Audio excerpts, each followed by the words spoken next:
নমস্কার বন্ধুরা, আজকে আমি একটি সুন্দর ব্রেকফাস্ট রেসিপি নিয়ে চলে এসেছি। চলুন রেসিপিটি দেখে নেওয়া যাক। রেসিপির জন্য প্রথমেই আমি একটি পাত্র নিয়ে নিয়েছি।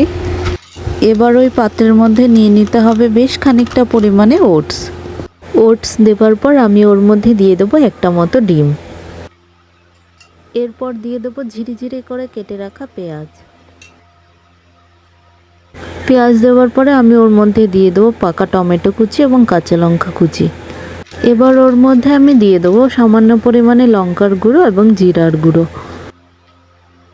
সবশেষে দিয়ে দেবো পরিমাণ মতো নুন এবং হলুদ। এরপর সামান্য পরিমাণে জল দিয়ে ব্যাটারটিকে বানিয়ে নিতে হবে। ব্যাটারটিকে আমি মিক্সড করার জন্য এখানে একটি বড় গোল চামচ নিয়ে নিয়েছি। এটার সাহায্যে আমি ব্যাটারটিকে সুন্দরভাবে মিক্সড করে নেব। তো দেখো বন্ধুরা, এখানে আমি ব্যাটারটিকে সুন্দরভাবে মিক্সড করে নিয়েছি। এবার আমি এটিকে 10 মিনিট মতো ঢাকা দিয়ে রাখবো। 10 মিনিট পরে আমি একটি কড়াই নিয়ে আমি তাতে দিয়ে দেবো সামান্য পরিমাণে একটুখানি তেল। তেলটা গরম হয়ে গেলে আমি ওর মধ্যে ব্যাটারটিকে দিয়ে দেবো। এরপর ঠিক যেভাবে ধোসা বানানো হয় সেভাবে আমি ব্যাটারটিকে ছড়িয়ে দেব। ব্যাটারটিকে খানিকটা ছড়িয়ে দেওয়ার পর আমি সুন্দরভাবে ভেজে নেব। একটা সাইড ভালোভাবে ভেজে নেওয়ার পর আমি উল্টে অপর সাইডটাও ভেজে নেব।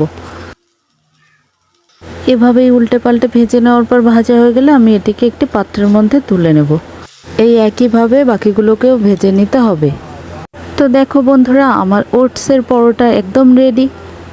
খুব সহজ পদ্ধতিতে এবং সুন্দরভাবে আমি একটি ব্রেকফাস্ট রেসিপি তৈরি করে ফেলেছি। তোমরাও ট্রাই করে দেখো।